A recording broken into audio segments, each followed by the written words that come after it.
like the Northampton, it's easy to focus in and look. When you're just in a total unknown area, it becomes a little less clear, and so that's where we have these two unknown targets that seem to be anomalous for the surroundings. So it's possible we may be discovering one for the first time. We may be, or we it may be a miss. There may be one of the ones that people think were discovered. The position might have been inaccurate, and that might be what we see, or it may be a pile of rocks or a rock outcrop. So it's part of the part of the game. Part of the game, exactly.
Frank, have there been any highlights for you so far on this expedition generally or on the wrecks that we've been able to image so far? There are a few things that have really been, I consider, highlights. On the Vincennes, I'd have to say that hit directly aft, the big hole in her stern was in the way the deck just seemed to collapse inward on itself like that. For Astoria, it was just the way the ship's bow apparently detached and then came to land on top of the aircraft hangar. I've never seen that on any sort of a wreck before. That was quite amazing. And then the images of the, like I said earlier, the fire hoses hanging over the side of the Quincy. You know, speaking to the damage control fights that the crew put up, ultimately unsuccessful.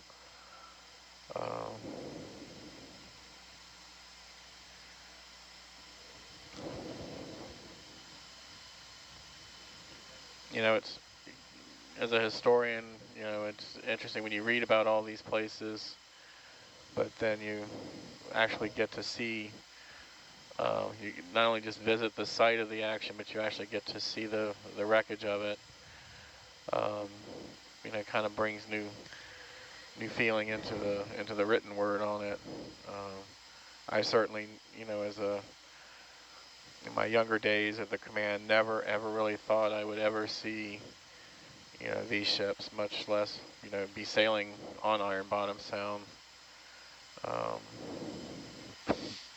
back in 2019, I never thought I'd visit Midway or, be part of the team that discovered, 2 of the Japanese aircraft carriers. I know that somewhere out there, there's some younger people that are coming up, and I hope they have similar opportunities that I had. What about for you in your field? Yeah, I think for me, it's been really cool that the first 3 dives were all on vessels of the same class. And, these aren't ships that I necessarily had a lot of previous exposure to or knew a lot of the details about what made it unique from some of the other vessels, and seeing all these sites and how unique the things that they have in common and the things that are different about each of the wreck sites, I think has been really, really fascinating to see and really put everything into perspective. Yeah, how about front row? What are you guys thinking so far? What's been some highlights from the dives you've been on so far for these wrecks? Yeah, the hoses for me were really interesting. The fire hoses. I mean, it really is. These shipwrecks. It's really incredible. It's a snapshot of the last moments. You know, these ships were, uh, inhabited and on the surface, and it just kind of captures that moment in time perfectly. I don't know. It's pretty deep when you start thinking about that actually. Yeah. uh, when we come up on these things and then you realize like the hose that's hanging there was, somebody was desperately fighting for their life and for the lives of their shipmates, and then there they hang some 80 years later. Yeah. And yeah, I don't know. It's pretty sobering. But yeah, I was the other aspects of these wreckages are just the absolute destruction in some cases, and the mangled wreckages, and how they're not even recognizable in some cases. These superstructures, and then seeing also the Swiss cheese effect from all these rounds going in, like the amount of fire that these ships took is pretty overwhelming. I didn't really respect the amount of fire that they were actually taking, and then you get down there and it's just holes everywhere. Yeah. And then this you see how the metal is slagged out and instantly molten, and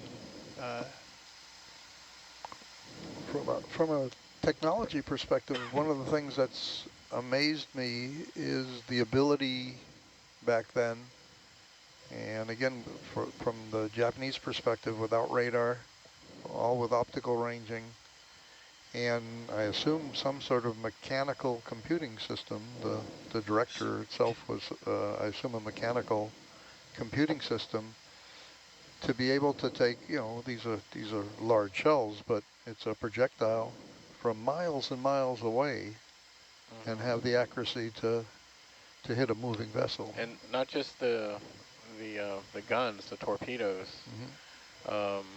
In reading Ballard's book again, he talks about, I think it was the wreck of the Ayanami, that there was actually, you could see the wheel used to hand crank to aim the torpedoes and all, and the Long Lance torpedo is noted for its exceptionally long range and speed.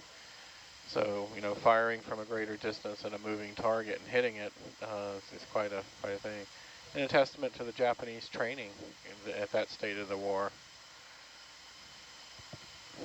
And again, having read the few books I've read about the naval battle, so much confusion reigned, and there was friendly fire Friendly fire casualties accidents, on, yeah. I assume both sides, but particularly on the American side. Yeah, the cruiser Atlanta is noted for taking some 8-inch projectile hits from the San Francisco through a friendly fire accident. There was some speculation about Laffey being hit by an American torpedo. Torpedo, yeah. Um, But you know, as we continue this exploration, you know, we're going to, you know, come across other characters in this drama, you know, and their stories. Laffey hopefully being one of them, you know, and you know, her going toe-to-toe with going down the side of EA, shooting her up with her superstructure with her puny 5-inch guns and all. You know, the mettle of sailors going into a situation like that and fighting for their country is, again, a story that's quite dramatic. and one of the things I keep contrasting with, at the time, the inability to identify friend or foe in terms Yeah, of the vessel, the total lack of certainty of the position of the vessels. yeah, Much of much of both the naval aviation and surface ship history of the Second World War evolved a lot of accidental findings by a plane searching for where a fleet might be, and I contrast that in we'll you just know, call it what it is, luck. yeah, exactly. And now with GPS Yeah, and what we can do, we're positioning our Drix system. I can sit in New Hampshire and follow it to centimeters in terms of accuracy, and yeah. so the technology has evolved so much. Our the director of Naval History and Heritage, Admiral Sam Cox, likes for us to remember a lot of these things in naval history. So around our conference room back at the Navy Yard, you know, there's various pictures and artwork of some of the, you know, iconic scenes of the Navy, and there are several that feature from Guadalcanal campaign. One's the loss of the Hornet, and then a painting that was done by one of our combat artists showing the confrontation between Laffey and EI. And so we're always surrounded by, you know, those stories, and helps us to remember as we plan our days. Frank, how'd you initially get into this field? I'm sorry? How'd you initially get into this field? When I was growing up, I was about 11 years old, my parents went to Hawaii for a business trip, and I was fascinated by the Arizona Memorial and had bought a book in the gift shop that talked about all the ships that were at Pearl Harbor and everything, and that was the start of it. I just started reading from that point on anything I could get my hands on. And while I was at College of Charleston, I had the honor of my mentor. One of my mentors was a naval historian, and during my senior year, he helped me get an internship at at Patriots Point Museum down in Charleston. And through that contact, I got to meet the people who ran what was then called Naval Historical Center, and got to know them, and just on a whim, you know, applied for a job that they had. It was you know, kind of ironically thinking about it now, it was a temporary job, meaning it was only going to be maybe for a year. Unknown target. No guarantees of anything beyond a year. 200 meters. And that was 33 years ago. Yeah, just so, keep going right over it. And it's been a wonderful career, being able to work with not just the Navy artifacts, but getting to meet some of the noted authors that have come to use our collections. That's how I met Dr. Ballard. He came to the command several times over the course of his career. One of my former colleagues who retired a few years ago actually came out to Guadalcanal with him in '93. So it's kind of an honor to follow in his footsteps in that as well.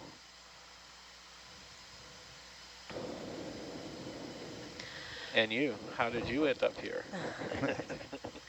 I've always been really interested in marine biology, and I wanted to pursue a career that would make an impact on marine conservation. And while I really enjoyed an aquatic biology degree, I don't think my forte is in the research side of marine conservation. And I think through filmmaking and showing people what the ocean looks like and the biodiversity and just how incredible it is, I think that's how I'll be able to make the greatest impact on marine conservation. And it gets I get to continue to explore the ocean throughout my life and combine my two passions, which is the ocean and photography. Yeah. I'd also have to say it's been very interesting seeing how sea life is adapting to these vessels on the floor of the ocean and transforming what was once an engine of war into a a habitat for life. And Noel's going to write a paper about the change in biological activity as a function of depth. Absolutely, we should. I know there's I was at a conference recently with some folks from the University of Southern Mississippi as part of the Ocean Exploration Cooperative Institute, and her work that she was talking about is studying the bacterial communities on shipwrecks and how different this is depending on so many different variables that they were looking at, in particular the materials that were used on the ship, as well as depths and times, and so many different variables at play that really influence how life colonizes these habitats after the fact. And yeah, there's some really amazing work happening looking at the long-term impacts of these wreck sites, and there's kind of these like ecological phases that tend to come through on these sites as they, over time, as communities come in and colonize and use the site for varying purposes. Frank, there's a question in the chat.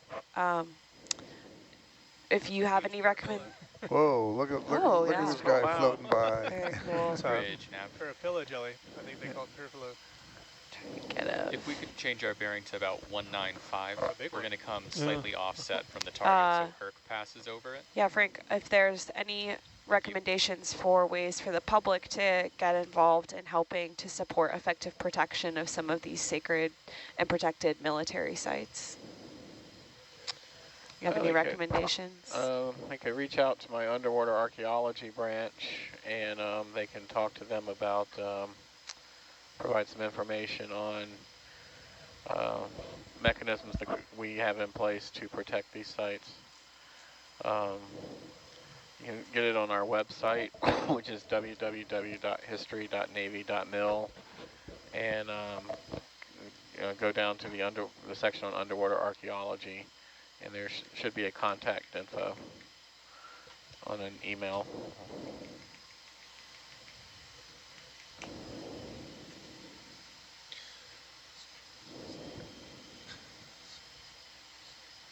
Yeah.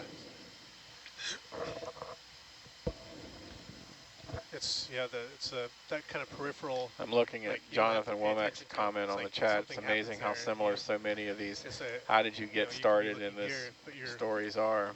you're Yeah, very right. you'll have to It focus is. on There's usually somebody that inspires you, and Or one book that does yeah, it all. and with me it was Jacques Cousteau. So Yeah. that dates me, but that No, was it my doesn't. inspiration. No, it doesn't.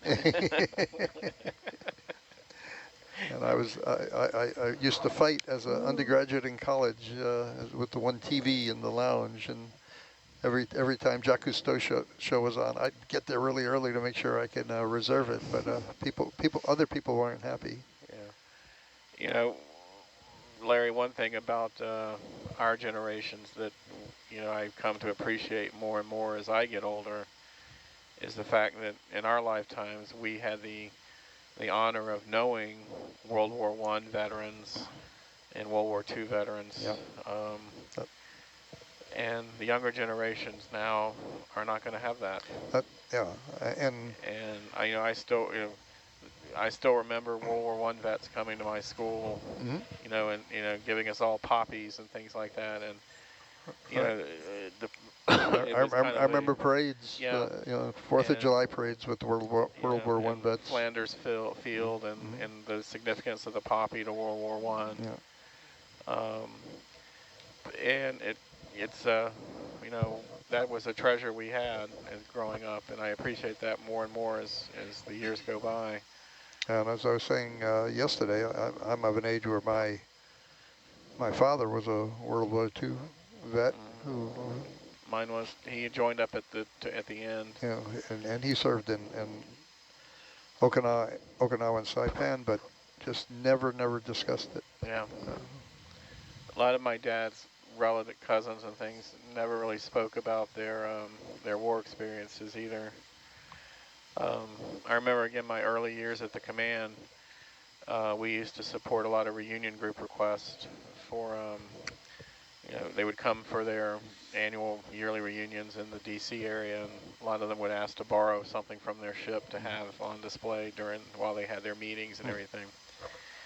And I kept noting every year that the number of requests kept getting smaller and smaller, and but just the look that the veterans would have on their face, just seeing something from their ship, you know, one last time, and, you know, recanting stories about their time aboard.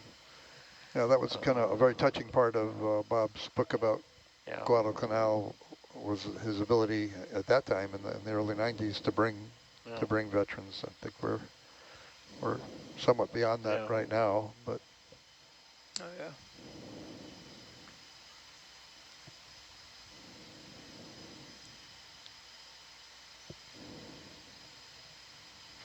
I also remember a National Geographic article many years, or a couple years after my trip to Hawaii, and it talked about the sunken Japanese wrecks in Truk Lagoon, and how they were being discovered as dive sites, and I just found the photography there just, you know, fascinating.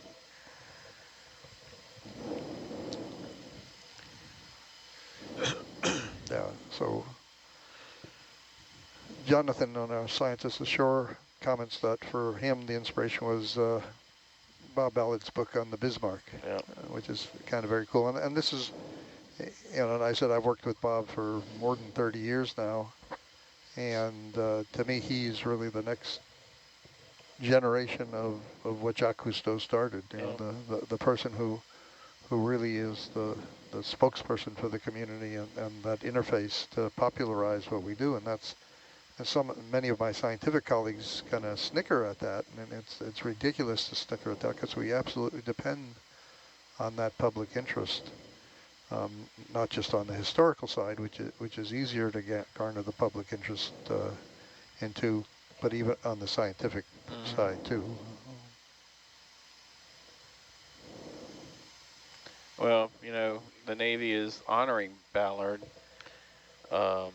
With a ship? On January 27th of 2024, Secretary of Navy Del Toro announced the naming of the USNS Robert Ballard, TAGS 67. Bob told me the story. He got a call from the secretary. He was driving down Route 95 and gets a call from the secretary of the Navy and pulls over and he tells him that they're going to name a ship after him, and his first thought was to pinch himself to see if he was alive, because usually you name it after people who are dead. Who are dead. He said, "I'm still alive, you know." Well, it's an honor. It Absolutely, truly is an honor he deserves. No.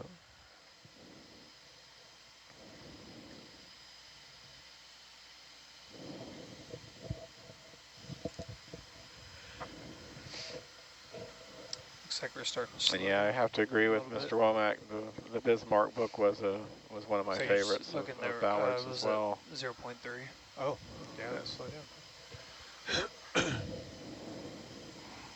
So what's our ETA to the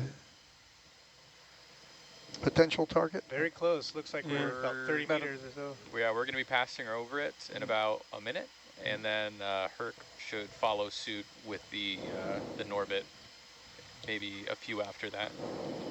So far, I don't see anything on Atalanta's sonar, but maybe we're too high. Nope. Yeah. Nope, I do not. Yeah, it wasn't, if I remember, it wasn't a terribly Large target, huh? large target, no. Okay. Also, I'm more concerned that he had the Secretary of the Navy's number on speed dial. You know, he's like, oh yeah, this is the second nav. Let me pull. Like, who has that number in their phone? You know, he pulled over for that call. He knew who it was. Right. Okay. Yeah. You hear that, or AI is starting to tell him who's calling No, him? really. I'd be like, oh, I got the president. Hang on. Like, I don't know who's calling me. I think they usually have some assistant call. Oh. hold for, you know.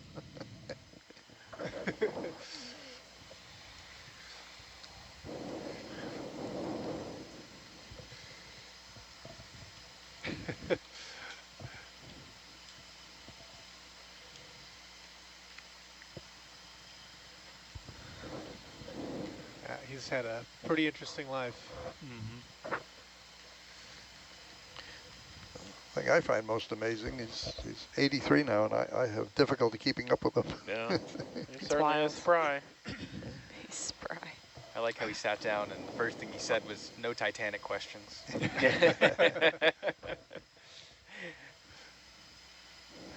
Yeah, that's almost, what, nearly 50 years, huh? Yeah, he's tired. Yeah.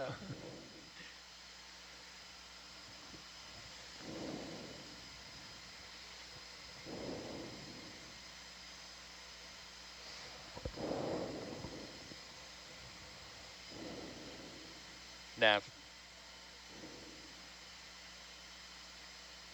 Yes, please. I want to continue moving past.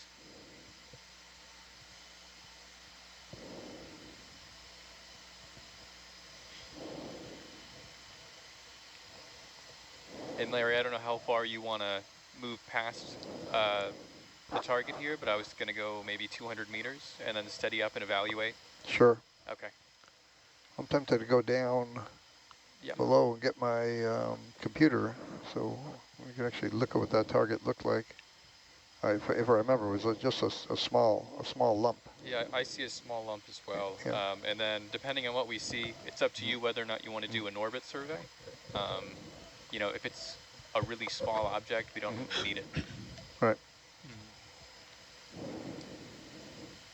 And I think Rennie would thank you.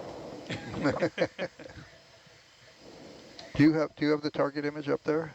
I do, yeah, let me pass it back. Okay, yeah. Oh, I'm tethered over here.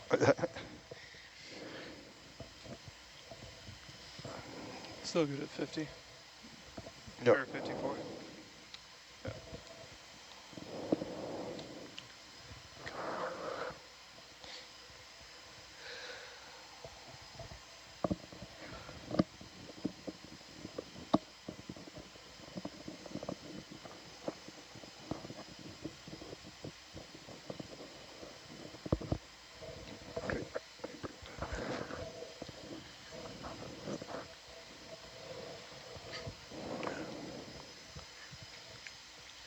Thanks, Larry.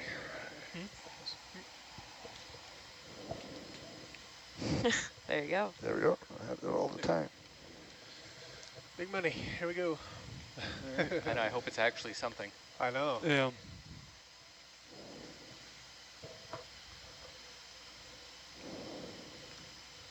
I still think we are lucky. Either that or you've jinxed us. Yeah, it would be me. I'm not a very lucky individual. We got other luck that off balances your luck. Yeah, Larry's luck. Yeah, Larry's luck. Larry's luck. The luck of the There we Larry. go, yeah. It's our new watch name.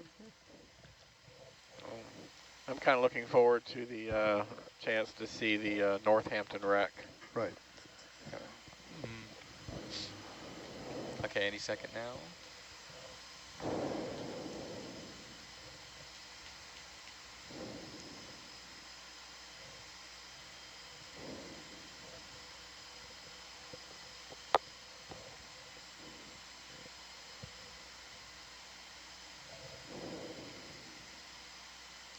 see something off on the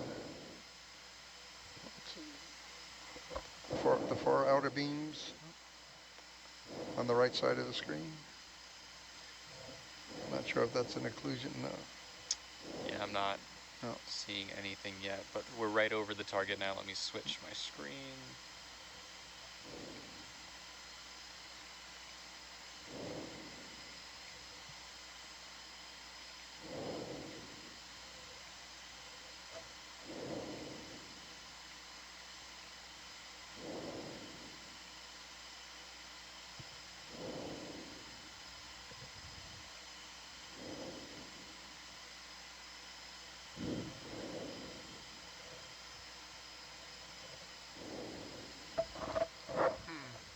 Yeah, I don't see anything. Is there, what's our offs? Is there a sort of an offset? Like a vertical exaggeration. No.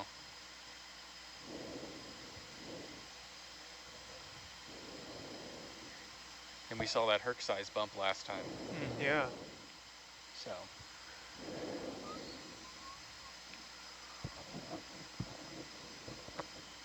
I hope they clean the data. Crud.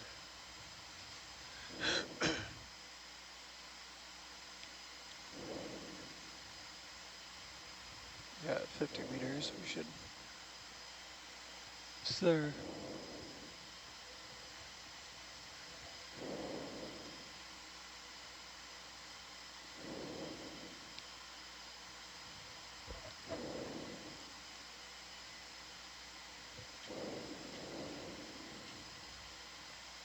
I don't see anything on Atlantis sonar. No, I've seen nothing. I'm gonna give it to about here, and then I'm gonna hold position. We can evaluate. Okay.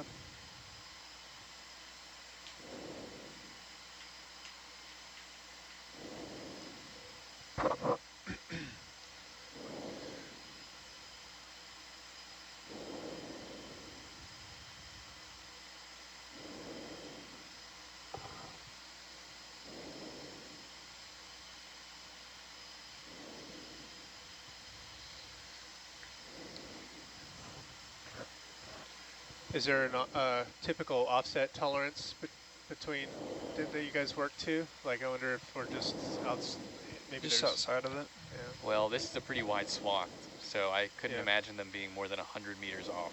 And that's more than 100 meters, huh? Yeah. Yeah, that would be. Plus, we went right over their target. Yeah. So I don't imagine. I mean, just if you're marking a target 50 meters, Yeah. you know, and they did that on their survey equipment, so it would have been perfect. Yeah, you guys have RTK and all that for your location. Yeah, Yeah, 100%. That's why. Well, not RTK out here, but you know, we Okay. got, but I mean, it should be good within 10 meters. Bridge for nav. sure. Okay. But yeah, We're gonna hold position here for 1 second. Okay, I think you're gonna swing. All right, let's just take a look at this. Yeah, I didn't see anything. I mean, did you guys see anything on the radar? No, not on the radar. Or on the sonar. Sonar. Yeah. Or yeah, sonar. Wrong device. radar. Yeah, LiDAR. How many DARs? Got that underwater radar.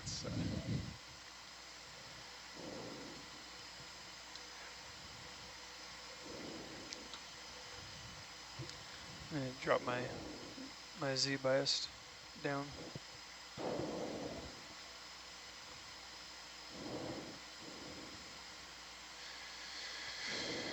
Oh, yeah.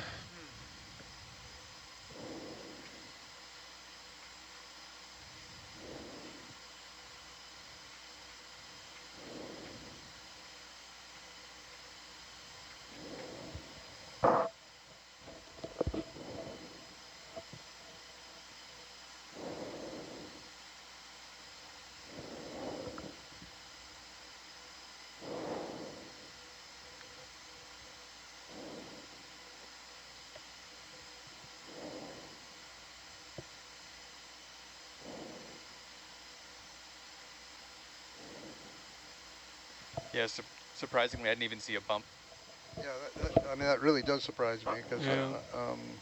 unless there's a some sort of positional offset between our two systems. Yeah, I mean, there's definitely nothing over what we just went over.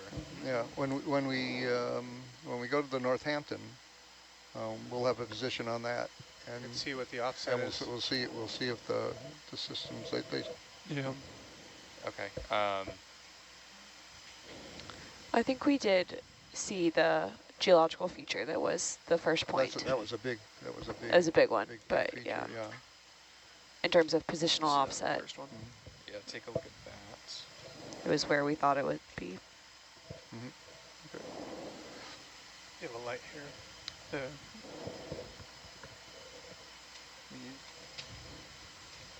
Yeah, we went clean over it. For unknown too. Yeah. All right, I just keep going on then. Okay. Yeah, it sounds like the plan. Yeah. And again, that's how wide our swath was. If you look at my survey screen. What was our Yeah. altitude above that? Our current altitude Yeah. is We Herc were- is 58 meters Yeah. above. We were 53 when we went over 53. the spot. And do we have a seafloor depth here? Depth is 642 plus 58. So what is that? 700. 700. Yeah. So the target they had was 706. So we're not far off in terms of the depth. So that, What's going on with Herc's heading? Do we slow down to 0 or? We stopped. Oh, okay. We stopped while we were thinking of what we wanted to do. Okay. Yeah. Let's. Okay. Yeah, it sounds like we're moving on to the next. Yep. Let's just move on. So unknown 1. Just pulling forward, just to stretch us out.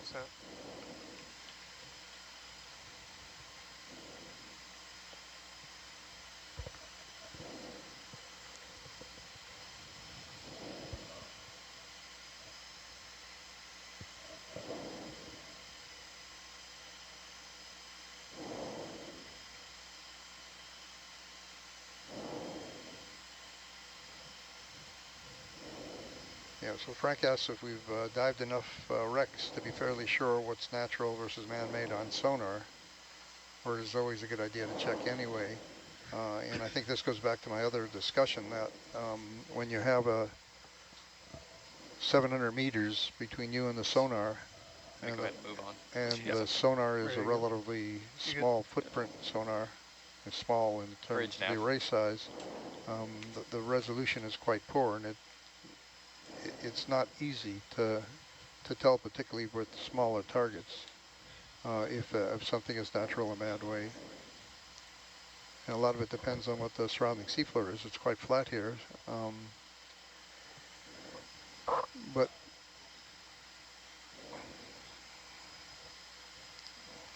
so since these targets were basically on our way to the Northampton, we're not diverting,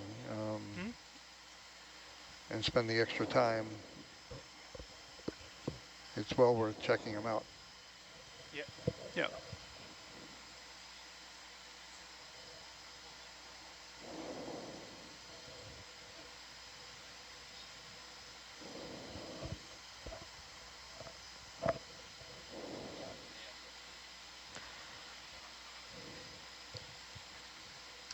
Frank and or Larry, there's a question for you guys in the chat about your thoughts on the sort of emerging industry of shipwreck tourism. Shipwreck tourism. And what's your take on that? Specifically, they're interested in the protection of those heritage sites. Yeah. Frank, you want to start with that? Well, one? we're obviously concerned about it because, you know, the more people who visit these sites, the more risk there is to it. So we're trying to develop policies and procedures that will kind of, you know, minimize the risk but not, you know, eliminate any future visits to these sites, because I think there is much to learn from them. It's just how we calibrate it and balance the risk versus the gain and all. That's a question we're still wrestling with, because as long as the these expeditions and things are non-invasive, that's one thing. But when you start to kind of, touch the sites and remove things, I mean, I think you could ask Dr. Ballard how he feels about what happened with the Titanic. Yeah, that's certainly the prime example. You know. Your thoughts, Larry? Yeah, in many ways. I mean, I keep thinking of the Titanic both in terms of all the material that's been recovered from it, but at the same time, I think about the recent loss of the Titan submersible, which again was focused on tourism, and I think we've seen some levels of irresponsibility on all sides there.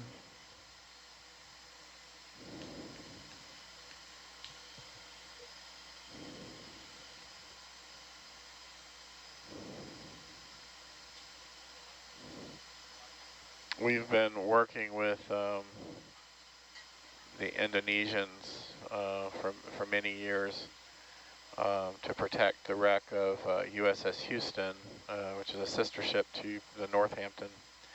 It was lost during the Battle of Sunda Strait, the evening of February 28th, March 1st, 1942. And the wreck is in shallow waters.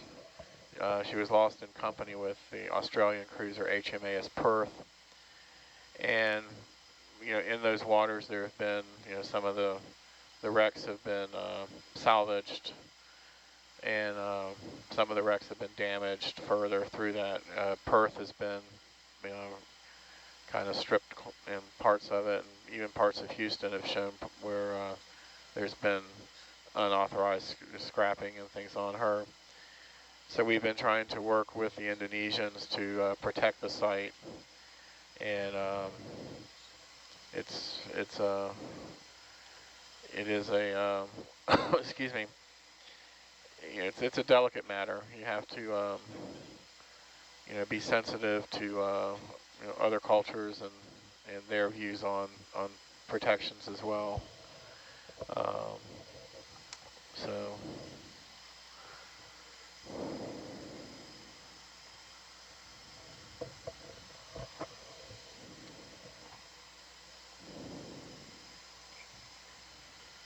Fortunately for some of the wrecks like these that we're seeing, they're deep enough that they have not been targeted yet.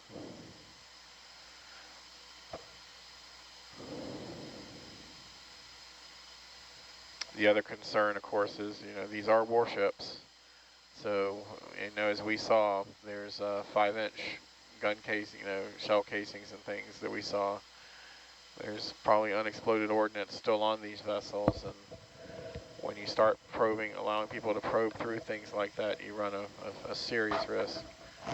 Plus, you may, things could, start an inadvertent fuel leak or something, even to worsen that. So.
Yeah, yeah, Yeah, me too.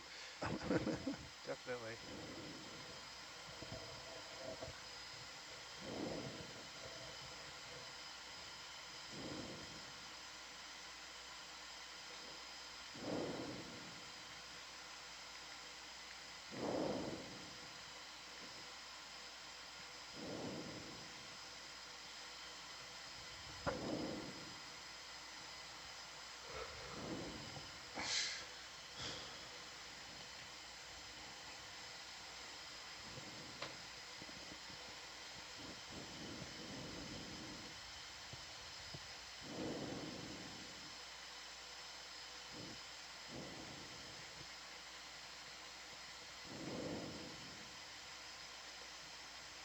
So are we heading to Northampton now? We're heading Northampton via unknown 1. There's one more unknown on the way, but Okay. it's directly in line.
And it's about another hour or so to unknown 1. Yeah, it's a little over an hour. If we're at half a knot, it would be almost 2. All right. And then looks like the Northampton is about the same distance from there.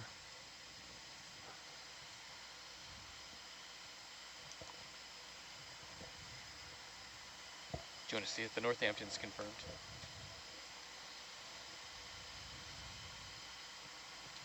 Yeah, we have I think a very good position on it. Drix went over it, saw it very, very clearly. But again, it'll be interesting to what I didn't do is compare the position that Drix. Yeah. I'll go when I get off watch. I'll go down and pick the position that Drix had versus the confirmed position you have. Okay. Yeah, and see if there's an offset. Yeah. I still think like a 50 to 100 meter offset would be pretty. Yeah. I agree. I agree. It Still would have seen something. Shouldn't be. Yeah, it seems like a lot. I can tell a story from my thesis cruise in 1974 before GPS, when we actually had did the very first transit satellites. So you'd get, in the equatorial Pacific, you'd get 1 fix a day, 2 fixes a day, and it was kind of dead reckoning between that. And I had, on the first leg, this is on the research vessel Melville, had transited from Acapulco to Hawaii, or Panama to Hawaii, one of those. And we had found the location to do some work, and there was a particular feature that we were going to come back to on the next leg from Hawaii back to, it's Panama to Hawaii and again coming back. So we had mapped out this feature and had the best positioning we could do at the time. And 15 days later, we come to Hawaii, change crews. My thesis advisor, retired Navy Admiral, submarine commander in the Second World War, he comes on board. We steam back, and in those days we had a huge flatbed plotter, and Yeah, I remember those. a rust track plotter, not rust track, flatbed plotter, and we go, make a little, kind of, it's all done with wires in a Yeah. pan. And I had the underlay map with the target, and I had left orders when we were kind of an hour before it to be woken up to start. We were deploying a deeply towed geophysical instrument package, and we had to throw over the transponders. And there was a big hole in the bottom that we were looking at. And I get woken up, and I come to the lab, and of course my thesis advisor is just sitting there in his chair, and he wasn't a man of many words. He just would sit quietly. And I'm calling up, and as we're approaching kind of 15 minutes away, I call up to the bridge and slow the vessel down to 5 knots, and we get about every 5 minutes it puts a X on it, and so the X's are coming, and we have the people on the bridge all prepared to throw the transponders over because we're approaching this target, and it was I said a big hole, so we could see it on the echo sounder, and I'm giving them the 5-minute warning to throw the transponders over, and plotter then moves again, and it's right at the edge, and I said we're right at the edge, and the echo sounder is just flat, and then the next puts it right in the middle of the big hole, and the echo sounder is absolutely flat, and I'm just I kind of learned the definition of a cold sweat. My whole career evaporating before my eyes.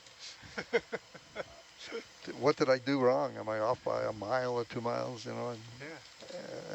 And my thesis advisor just sits there and classic in his form. He goes, "Well," that's what he goes. "Well," I said, "Well, let's just keep going on, and then the plotter goes and puts us on the other side of this hole, and still no hole on the echo sounder, and the plotter finally gets to the edge of the paper, and still no hole. And I said, well, let's just go on for another 10 minutes. And sure enough, Whoa. There's the hole. We deploy everything, and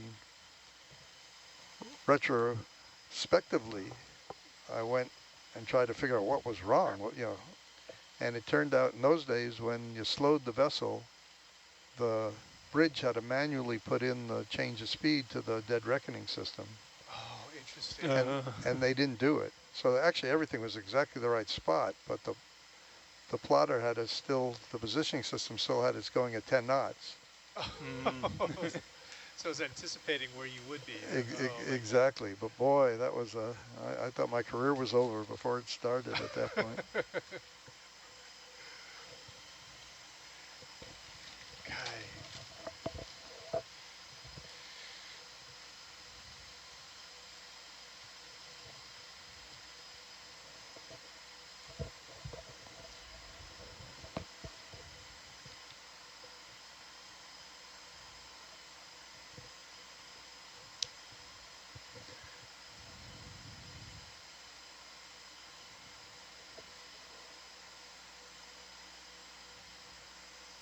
No, we're going roughly around the same speed as we were before, but it seems that the current, I don't know if the current's pushing with us or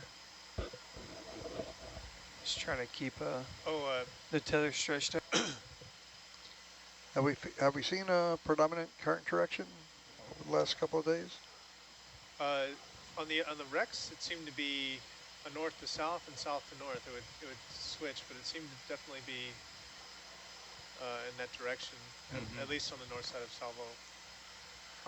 Which I guess kind of makes sense if you look at the topology of the islands. Yeah, kind of water funneling through. That way, yeah.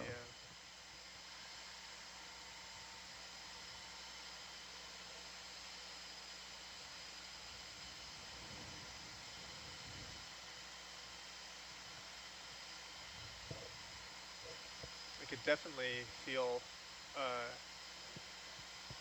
Herc struggling near certain points of the wrecks. So Yeah.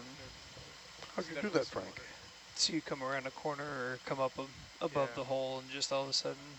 Chris was noticing it too. You get some pushback, which actually you can use some of that sometimes to help you.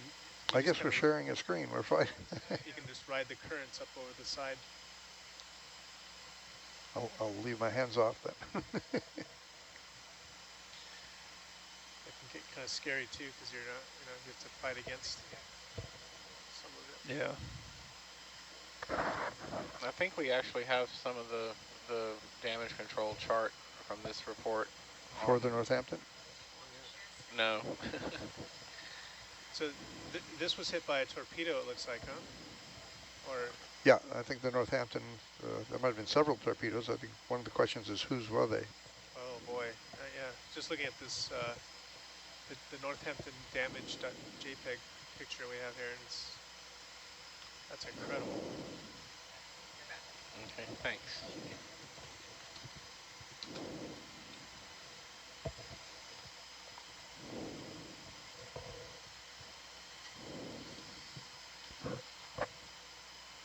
It's a big boom.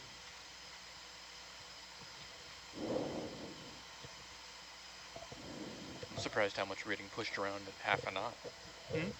Yeah. And maxing it out. Yeah. Thought Hercules would be streaming a little bit. Yeah, a bit more. The estimated surface current is like 2 knots. Oh, the surface current is? Yeah. I mean, it's predicted. Yeah. Yeah. It's the DP system.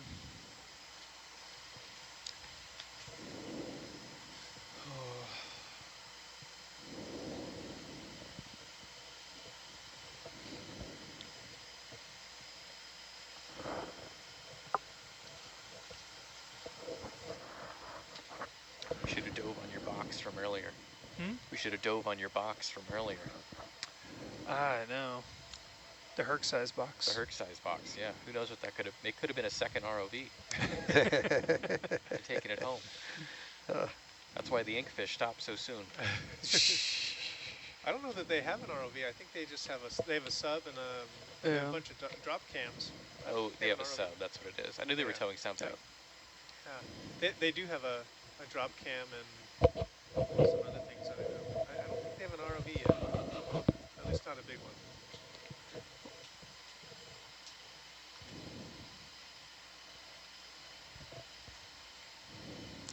I'm sure as we saw with the Quincy when we were on there, it's just a lot of debris that's out here, so could have been from the battle, but also A surprising amount of trash too. Yeah. I didn't expect that. So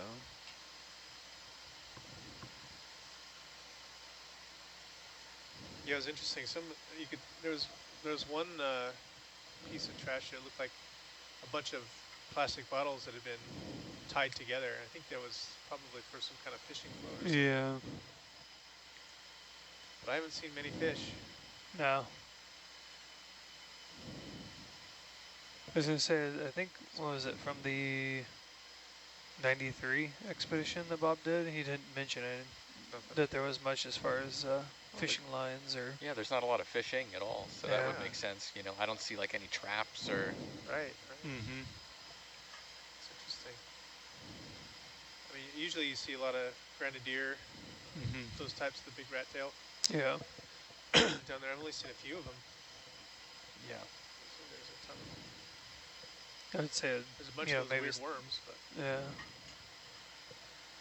Say maybe it's the current, but I mean, we haven't been having that much of a current.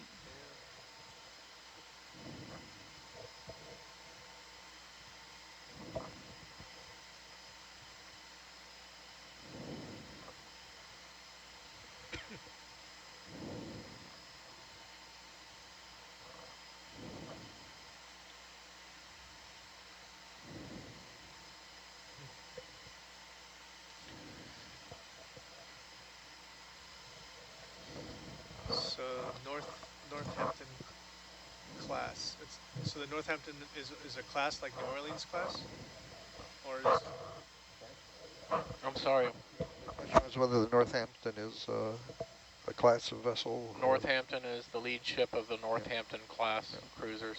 okay? So it's Northampton squared. She will look markedly different than the Northamptons. Okay. She's an older design, so her bow is going to look more like almost like a clipper shape, and her gun turrets are going to be a very different design. How many She'll torpedo also hits? feature a midships aviation Yeah, I've support facility, catapults and hangar. I'm sorry, you were going to ask a question? I was just curious how many torpedo hits this one supposedly took. That's what I'm reading now. I think 2. I want to say 2. Two is what I remember. 2 is also what I remember.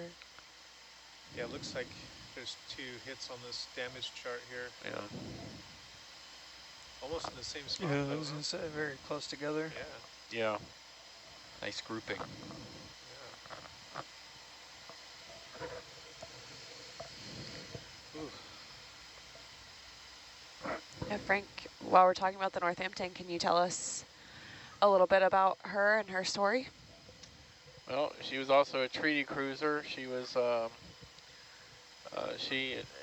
lead ship of her class. They were designed after the Salt Lake City and Pensacola, and featured some improvements and changes. In particular, the previous class looked similar, but turret number 1 on the older class just had 2 8-inch guns with a triple turret super firing over that.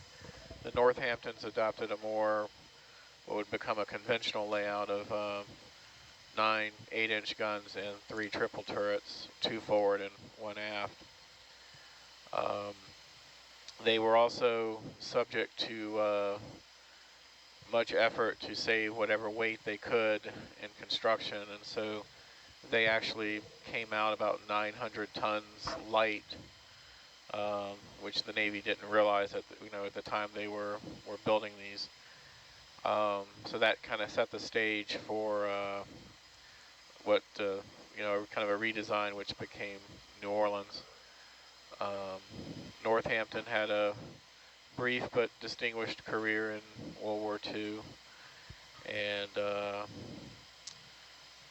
she met her end at Tassafaronga near here, and Frankly, the Navy honored her sacrifice by naming another heavy cruiser, which entered service kind of late, well, I guess after World War II, but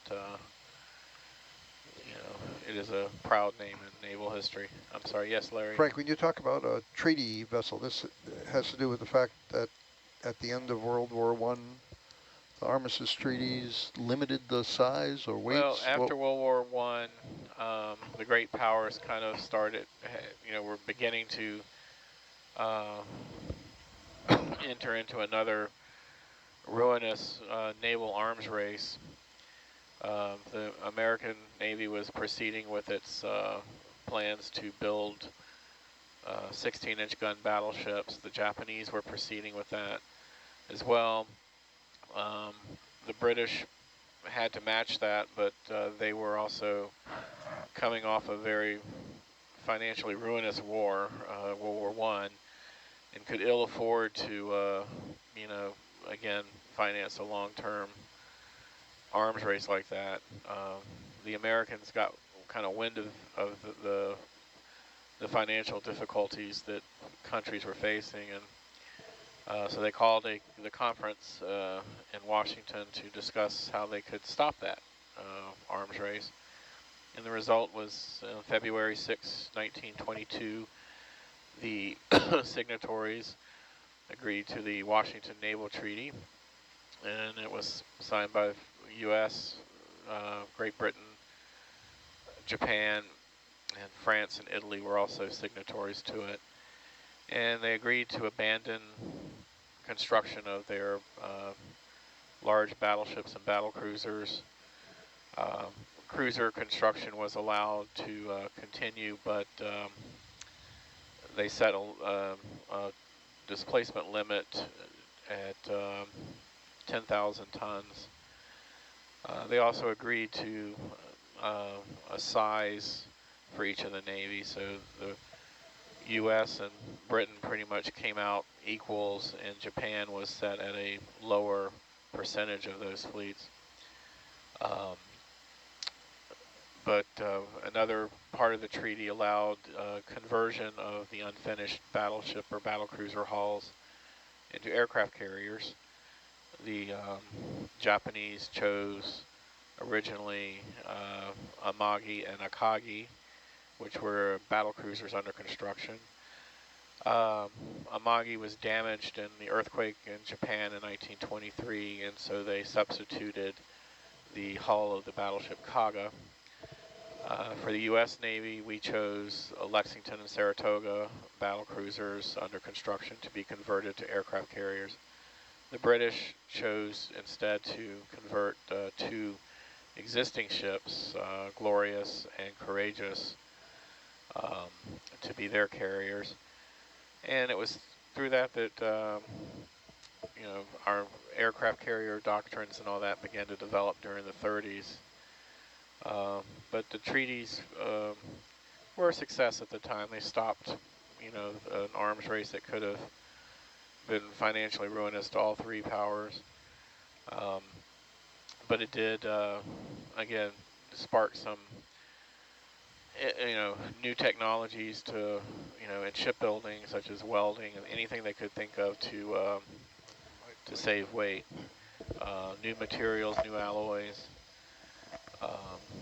And, you know, in the end, they became so successful at it. I mean, again, the first two classes came out, you know, almost 1,000 tons underweight.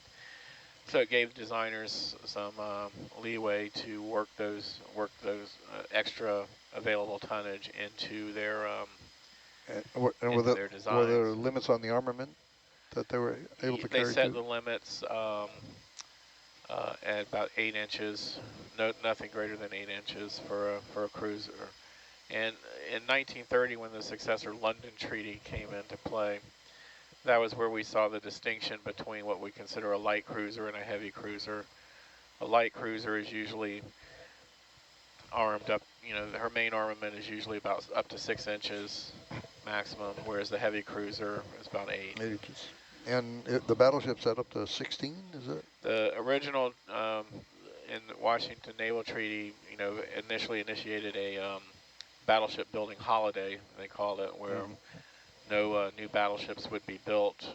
The British were allowed to complete 2, Nelson and Rodney, because they had not been allowed to, or been able to complete 2 battleships with 16-inch guns during World War I. So they were allowed to build 2 to match the U.S. and Japan. But when the London Treaty came about, again, they extended the holiday another 5 years, you know, and then when they began to discuss a successor treaty to that, they set the limit at 14 inches. But if the Japanese did not ratify the treaty, which they had kind of indicated they weren't, there was an escalator clause which would allow the other signatories to go up to 16 inches. And that's what happened with our North Carolina class battleships. They were originally being designed for 14-inch guns. They were going to have 3 turrets, 3 quadruple turrets with 14-inch guns. But when the Japanese did not sign, they initiated the escalator clause.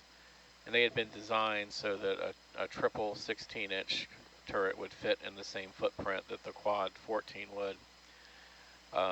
So they were able to change the armament, but they weren't able to adjust the armor protection to protect the ship against a 16-inch. So the North Carolina and Washington were a little different than the usual doctrine that U.S. built battleships with, that their armor would be proof kind of against the same caliber of their guns. The British, unfortunately, when they began the construction of their first battleships after Nelson and Rodney, they couldn't afford to do a dual. They didn't have the capability of to design two different types of main battery guns. So they couldn't wait for the escalator clause to come into play. They had to act because their ships were really approaching obsolescence, and so their battleships were the King George, the fifth class. They still they were designed and built with 14-inch guns. But was their armor though designed for 16-inch guns? For the King George, yeah. No, they were 14. Well, the guns were, but the guns were 14-inch, and that's what they were protected against. And that's what they're protected against. It was kind of a balanced, more of a balanced design,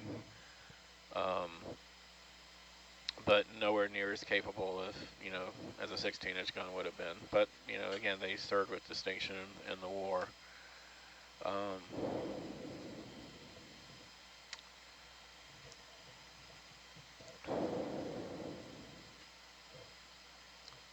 The noted author Norman Friedman wrote a series of books for the Navy on the design histories of the various types of ships, like battleships, cruisers, destroyers, amphibious ships, and all.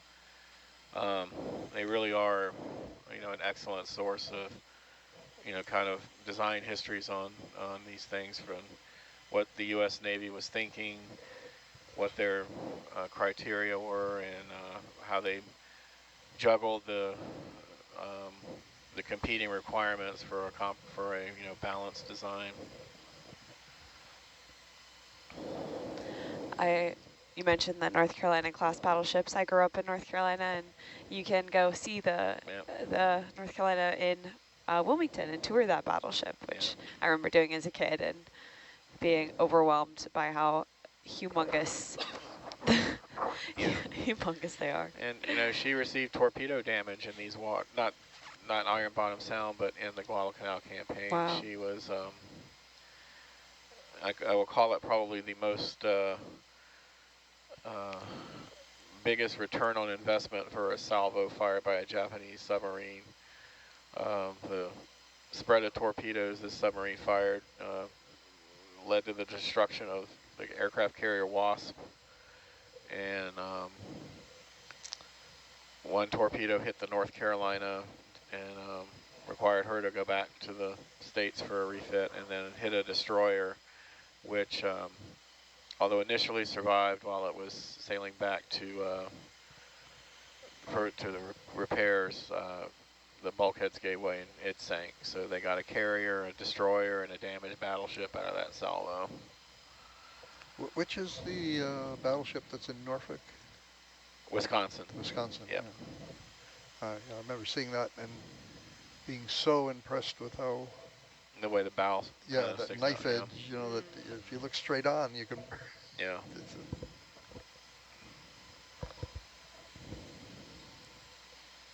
I noticed we have a couple people who work at the Battleship New Jersey following us on the chat too. So that's really cool. Yeah.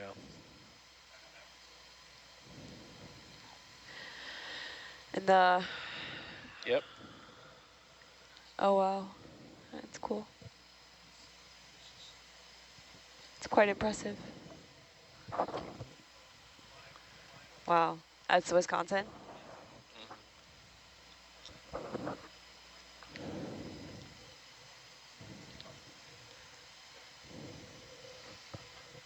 And the New Jersey is located where? In Camden, New Jersey. That's right across from Philadelphia. Good idea. In New Jersey. Yeah. Kind of funny, the Wisconsin in Virginia, but.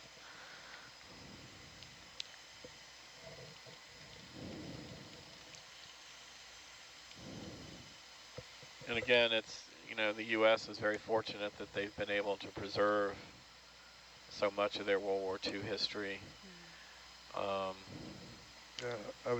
We can still visit, the modern battleships. There were 3 classes: North Carolina, South Dakota, and Iowa. We still have one North Carolina class we can visit in Wilmington. We have 2 South Dakota class, the battleship Massachusetts in Fall River, and sister ship Alabama in Mobile, Alabama. And all 4 Iowas still survive. And so we're able to see where are them. they? The New Jersey is in Camden, New Jersey. Wisconsin is in Norfolk. The Iowa is in San Pedro, Los Angeles area. Yep. And Missouri is at Pearl Harbor. Okay. And for the truly naval nerds like myself, you can still visit one of the first generation dreadnoughts, Battleship Texas from World War I in Galveston, Texas. And she really is a time capsule, and it's one of my favorites. I've enjoyed visiting her over the years, and got the chance to see her in dry dock a couple times to see their hull repairs being done. So. Yeah, I've enjoyed visiting submarines, World War II submarines. So I'm sorry, submarines from World War II? Yeah. Yeah, we have a few of those around right, the country. Yeah. Well, one of the most interesting, I lived in Kiel, Germany for a year, and there's a German one there in Kiel. And just how absolutely primitive it was. Yeah. And yet how And destructive, again, destructive at the same time. The U.S. is very fortunate that so many submarines and destroyers have been preserved from World War II. And they're maintained by a group of very, very dedicated and often case volunteers. Yeah, Frank and I were talking about when I was young and growing up in New York City on the Hudson River, there was still the mothball fleet. Yeah. There were hundreds and hundreds of vessels there, and there was one in Philadelphia too, I think. Yeah, after World War II, there were so many ships being mothballed. Just about every harbor had a large thing. I mean, Charleston had one in the Cooper River, and certainly San Francisco. Also, I remember. But most of those have been scrapped. Is that? Oh yeah. I often tell some of my younger staff members that 1 March 1959 is a date we should, commemorate at the office, because that was when a lot of the World War II era ships and a lot of the pre-war ships that had been retained after the war were stricken from the Naval Vessel Register and, authorized for scrapping. And so that was kind of added a huge workload to what was our office at that time.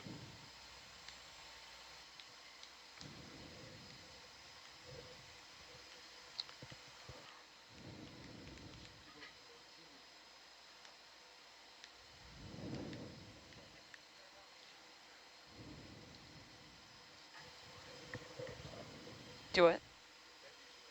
Yeah.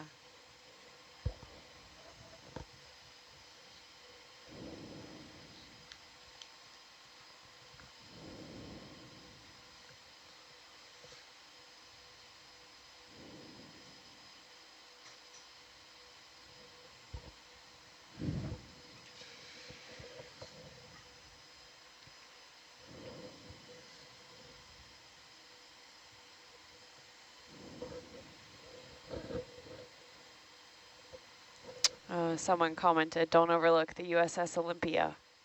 No. Armored, kind of one of the cruisers from Span Am war time frame. She's up at Philadelphia.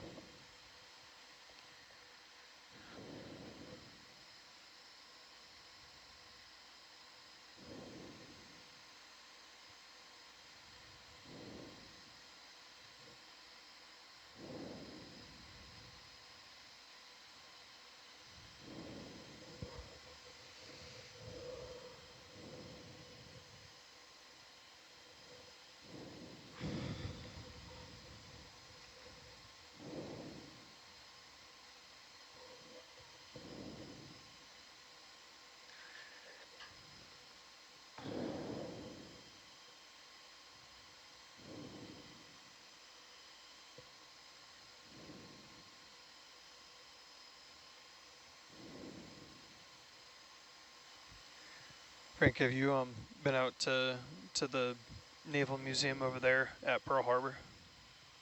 Been on board like the Stingray at all? I'm sorry, what? Have you been out to the Naval Museum over there at Pearl Harbor and been like on board the Stingray?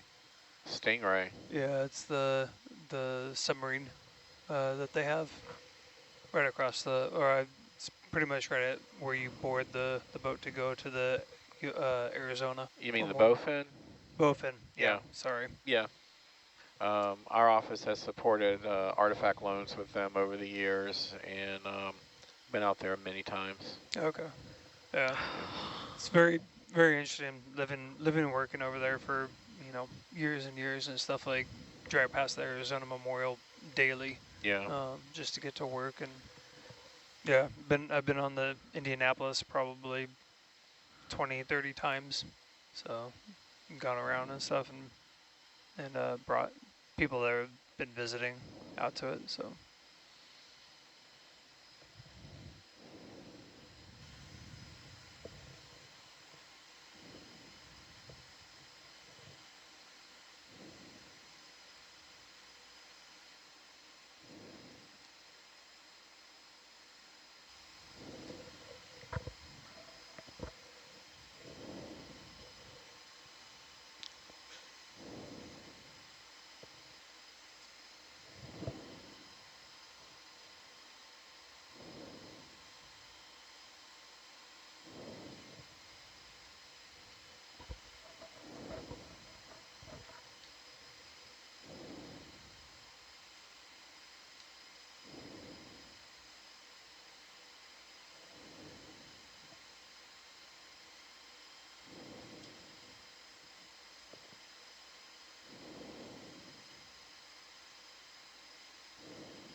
Yeah, I was warned about the if you're not careful, you could be drying your clothes for like 6 or 7 hours or something.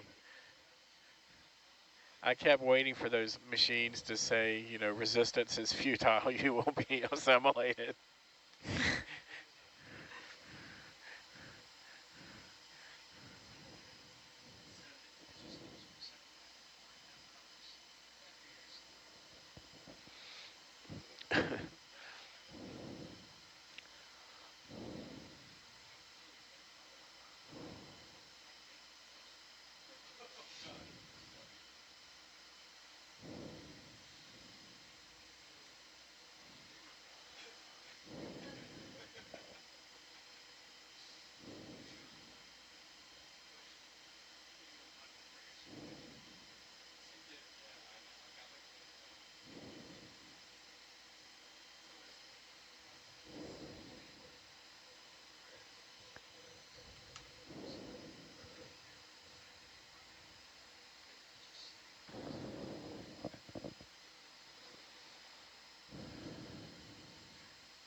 Don't let it beat you, Jacob. Don't let it smell the fear when you walk into the laundry room.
Yeah.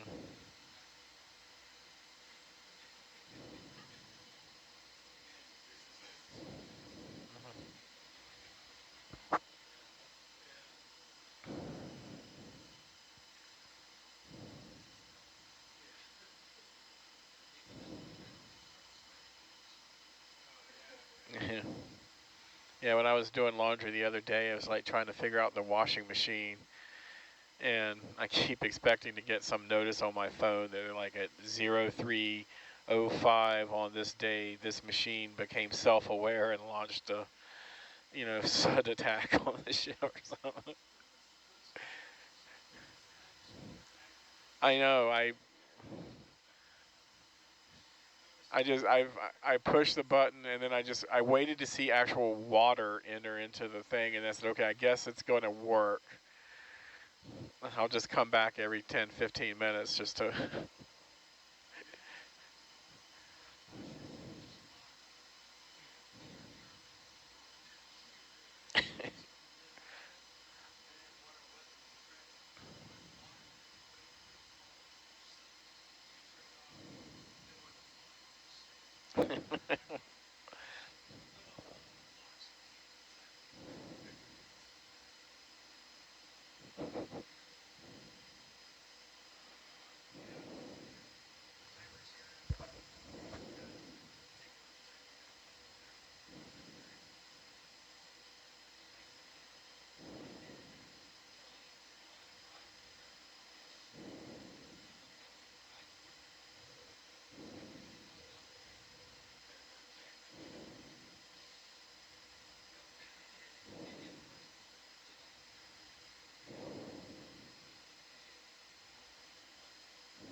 Don't go out much, do you?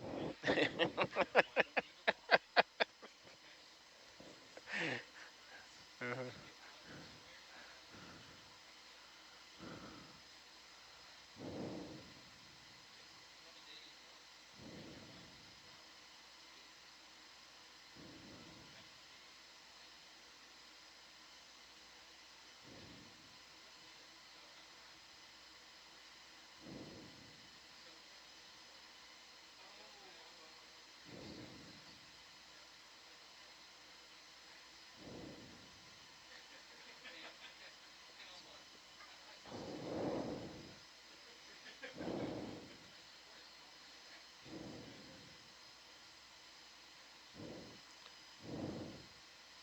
Yep.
But hey, you got a nice shirt to wear out, so yeah.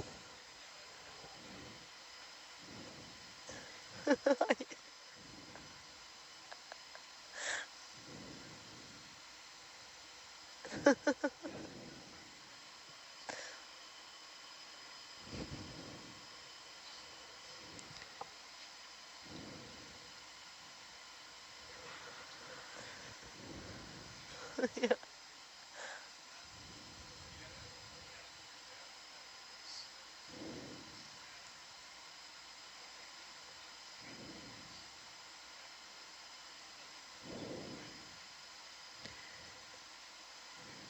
Hey y'all, don't forget about SPL.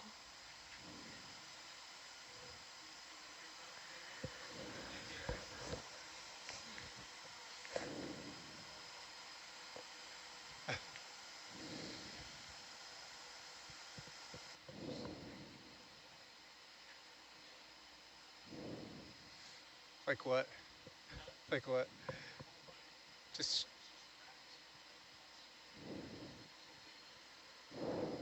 cold sweats. We have it down in Puerto Vallarta where we're at right now. There's some people have gotten it. Some of the other cruisers. The dengue. Dengue. Yeah. And but We're yeah, all we on haven't. SPL now. Yep, I guess so. Yeah. We're gonna have to make a new name for it. It's gonna be like Oceans After Dark. You know. I think it's like prime time in the U.S. right now. Yeah, it is. They're just waking up. Yeah. Their morning ride. It's like a different version of Drunk History. You know? Sleep deprived. Watch standards Yeah. at 2 a.m. I just think, you know, like we have the capability of going and getting the malaria pills here and Yeah. stuff. Think about Yeah. the poor guys that were dropped here and had no malaria pills and got just wrecked with all the stuff that's. You know, the Marines had malaria pills. They just didn't want to take them. They didn't take them because they thought it would turn their skin yellow. I just read that in Bob's book. Really? There's. It's there's some. It's not supposed to be very good for you, right? It's like I've heard it's Yeah. damages your liver. Well, I'm on it for like a month, so don't tell me that. You know.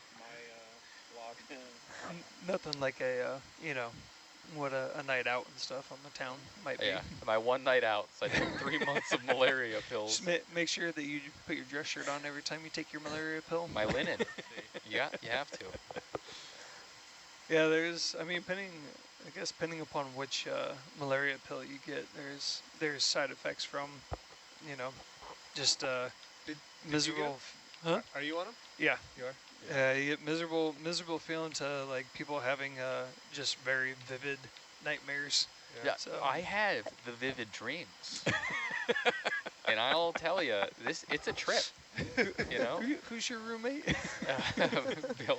You know, I asked him, I'm like, I'm not talking in my sleep, am I? And he goes, I have not heard it. You know, I haven't heard anything. So. I haven't heard talking, just screaming. Yeah, he's screaming screaming in your dreams. into the black. I think I've only had one night where I had some pretty vivid dreams, some vivid nightmares and stuff, but otherwise hasn't been horrible. I haven't had a nightmare that I remember. So Until you were on these. yeah, until I was on this. Well, I normally don't dream at all. I think that's why my vivid dreams are just me having them. It's just darkness. Really? Peace. Yeah, do you guys like always have dreams? Yes. I wouldn't say always. Really? But I Yes. do have them frequently. Very vividly. Yeah. Huh. I was gonna say, on the rare occasion I will be fighting crime and Crime? punch out. Hacha. Yeah. I was flying in one. Oh, Yeah, those are fun. and then I woke up on the boat and I was like, that was awesome. You know what I mean? Like, that was great. At least you weren't, you know, dropping from a upper bunk or something. Yeah. I'm flying flat. No, when you fall in dreams, that's the worst. I've had to deal with so many accidents falling from bunk beds on ships and having to be the first responder there to kind of help the situation. We had a PI literally get thrown out of the top bunk in the Drake passage. Oh, and, boy. And broke his hip. Really? Yeah. And then another person down south, once we were down on the continent, they fell out of their bunk and broke their spine and ended up having to get medevaced out. Oh, my God. Yeah. Yeah, bunk beds are That's a real issue. I think about that, too, sometimes, like, because even just getting down, the ladders aren't, they're not really useful. I'm in 27 and that there's about this much space. Like I just can't move I couldn't like do this, that. so that I have to slither out this side. that's the way they keep you in the bunk. Yeah. So if you want to try and roll, I you're couldn't. just- There you go. your shoulders get stuck. I'd be sleeping was in the in there last lounge. one. I couldn't do that. Those are really claustrophobic in there. I don't know. I love it. I feel like I'm in a little coffin. I just snuggle in at night, knock out for a couple hours. You've got issues. You have some issues. No, she's onto something. I like the total darkness. I like the darkness, but I love the curtain. Yes. Like just locking myself away. Has anyone here had an MRI? No. Yeah. You know, going into that machine, if you are claustrophobic, the only thing I can say is you have to. I have to close my eyes, and I Go into just meditation. cannot open my eyes in that machine because it's literally right there. Oh, yeah. It's And of course you're totally totally still, and then of course at that point your nose itches or whatever, and you're just like, don't open your eyes, whatever you do, don't open your eyes. Tell them to turn the music up more so you can't hear the click, click, click, click. Yep. Yeah. The coffin-sized bunks, I just can't do. I'd be I have a sleeping hard in the time. lounge. I couldn't do it. No. In the Navy, your coffin locker trices up. It what? It trices up, so you can push it up, and there's a Yeah. little bar that holds it up. Huh. So when you're new, at least when I was in, this probably was very unsafe, but they would trice you up in your rack. Leave you there for about 30 seconds to contemplate your life. Sit there and just realize and be like, Yeah, you're like, it's wow, the path I've I'm chosen. completely dependent on these people letting me out. What do we got here on the norbit? Just anything? Looks like some noise, but I'll pull it up. This might be bathymetry. Maybe it's a thing. It doesn't, I mean,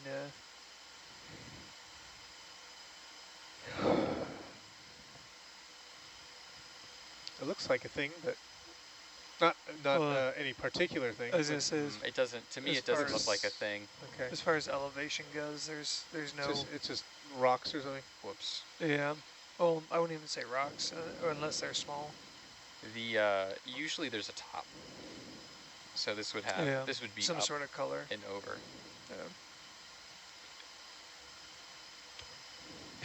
Sometimes the colors can be deceptive because it has a rather large train Yeah. and it tries to color everything within view.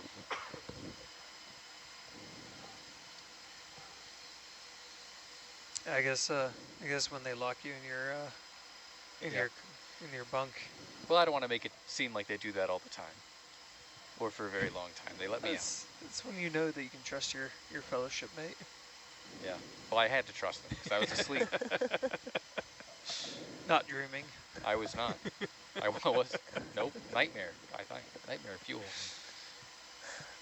Yeah. Do we do medical drills here?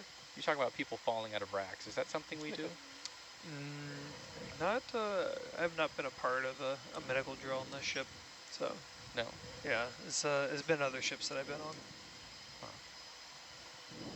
But I couldn't tell you if the ship's crew and stuff does a medical drill or not. Yeah, the NOAA ships, they do medical drills all the time. Yeah.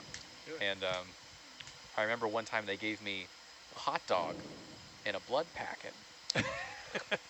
And they gave me and my friend one. They said, hey, you guys are going to be the casualties. Yeah. So I had to act like I hurt my leg. And he had the hot dog. And he's like, what am I going to do with this? So he goes up to the door and he slams the door, right? And he puts the hot dog in the door.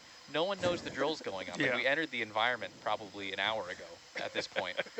And he snips the hot dog off in the door, cracks the blood packet, and starts yelling. And I'll tell you, people were crying, and we stopped. Wow. Yeah, we stopped mid-drill, and we showed them, like, it's a hot dog. Did you take a bite out of it? I did not. No, it wasn't a cooked. I mean, I guess all hot dogs are pre-cooked. Ew. I mean, if it's the red hot dog already, you don't need the blood anyways. You just have the red hot dog. The red hot dog. Plus, I think it's just food coloring. You probably could eat the blood. Yeah, it'd be fine. It's fine. You eat the hot dog and the blood. It's like, so terrible, but so delicious. Uh-oh, Larry's spilling. Yeah, we had a couple of ships and stuff where they would just have such elaborate drills. I mean, like from everything from In Antarctica? yeah, Yeah, everything from like a bomb threat on the boat while it was at the dock, and they actually involved the Chilean firefighters to come down and be a part of the drill and Wow. stuff, and the whole 9 yards, and then fire on the ship and medical evacuations. Like is very very well done, and usually we'd have something at least once a week or every other week.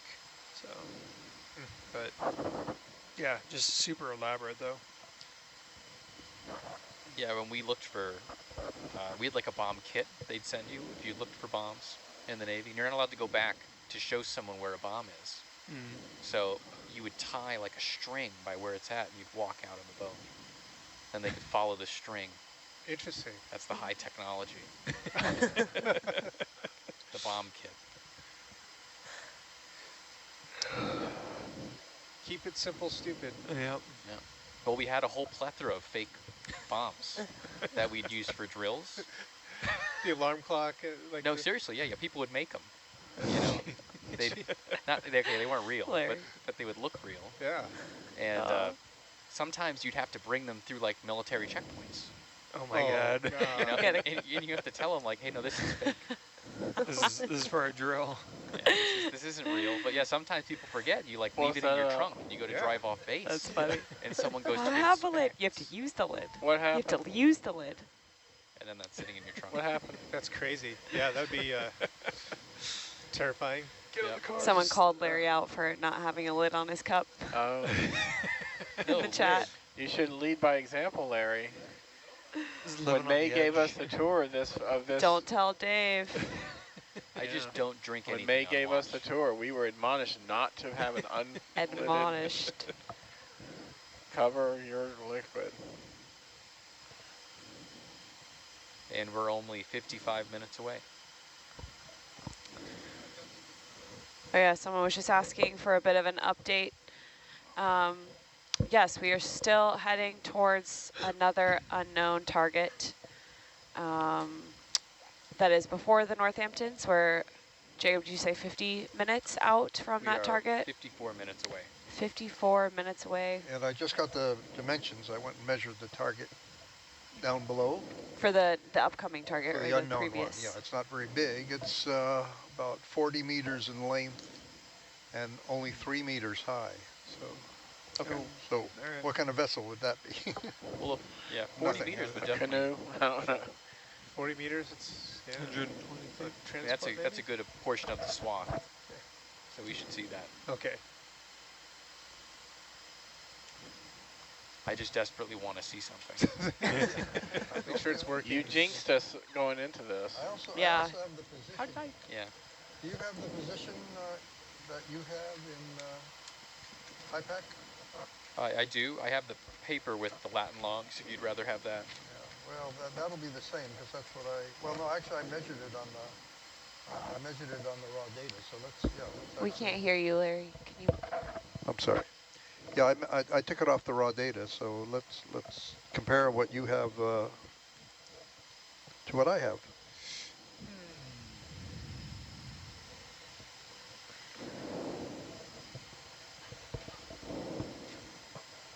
Okay.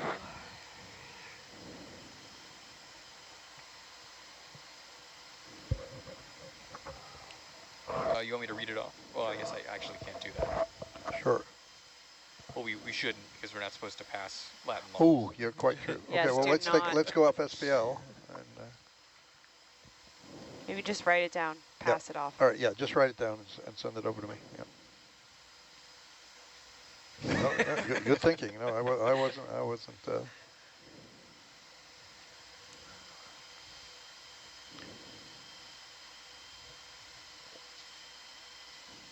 Or go out, even log me out of the science portal. You were logged in as Frank. I was logged in as you. So I actually posted on the chat, and it came out Larry. So Well, good. Somebody thinks I'm doing something then. That's someone wonderful. thinks it. I actually did think that. I was like, oh, Larry's like participating not from the control van. What is he doing? Someone said, well, I was just trying to be funny. They're mad at you. Frank's causing drama. Besides a short chat. Threw Larry under the bus.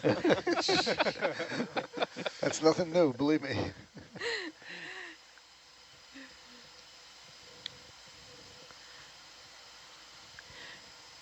Did you get measurements, Larry, on the previous target that we didn't see? No, I didn't. I figured that was water under the bridge. We've moved on. You gotta look forward. Gotta look forward. Yeah. Unless you're Hercules and you're just looking back.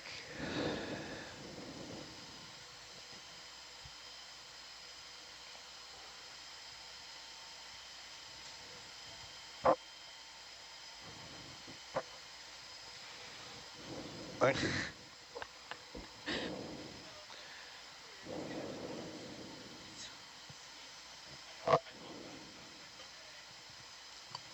Well, I can tell you they're different. They're actually different. Yeah.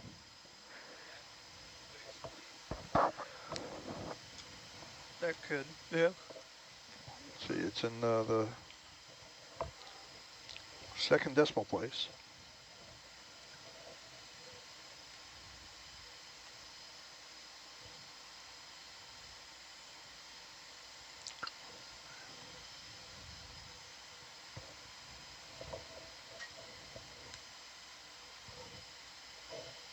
How much time you said we have on the order of an hour? Correct.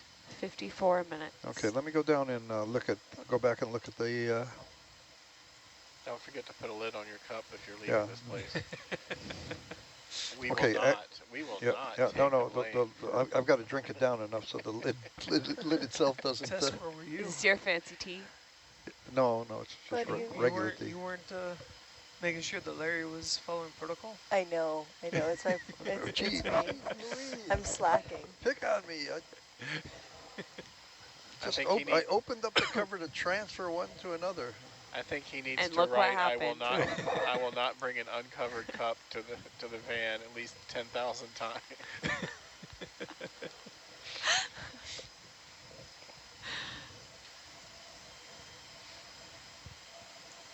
We love you, Larry.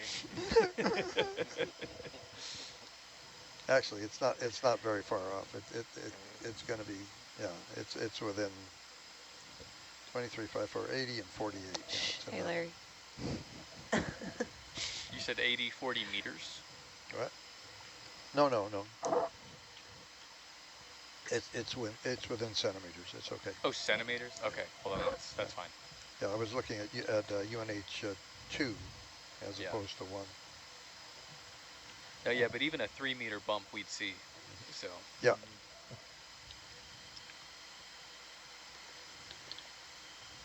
Okay. Now I'm okay. All sealed.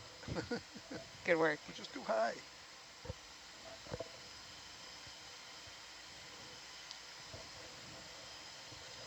Oh, boy.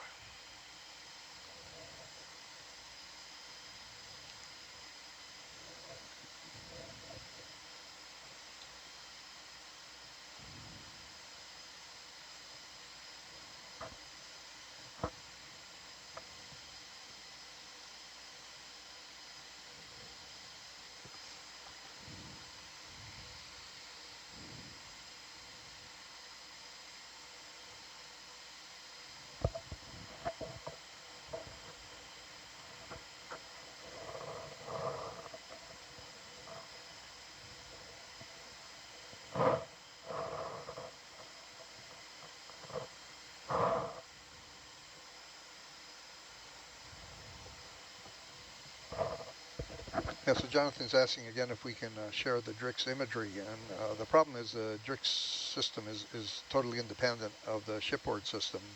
We're actually have our own satellite link, and we're going back and forth to the shore station through that. What I'll try to do tomorrow when the video folks are up is see if we can divert some of that feed to allow some images to be shown.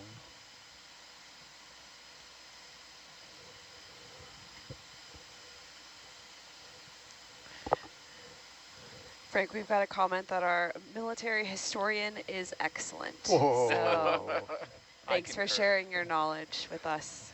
Well, thank you. But not a rapporteur who just tells stories, old sea stories.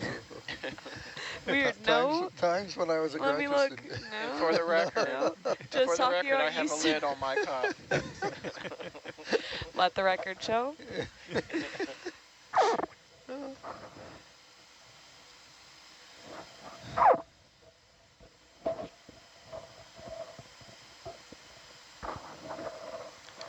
So Tess, what kind of documentaries are you making or have you made?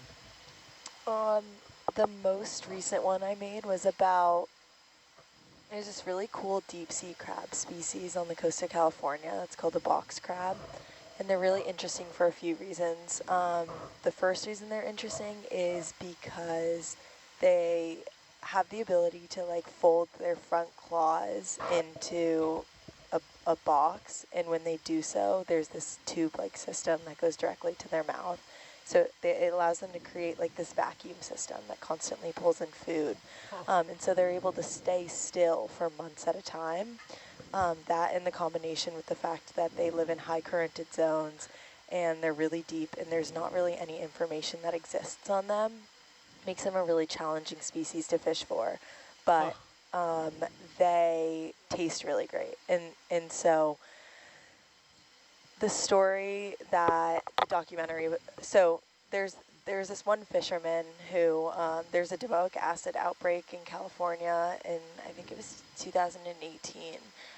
And a lot of fishermen were on the coast of California were primarily fishing for rock crab.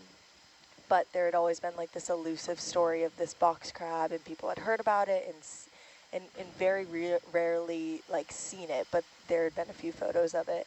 And there's this one fisherman that got really, okay, so actually, well, he grew up in Ventura, and he ended up with a substance abuse problem and ended up homeless, and then got arrested for substance abuse related issues. When he was in jail, he promised his mom she was never going to have to see him like this again. And so when he got out of jail, he became a deckhand, made his way up to captain of a boat in the Santa Barbara harbor, and was fishing for rock crab, got hit by this domoic acid outbreak, and decided it was time to like try to find these box crabs. So he found them after like a year and a half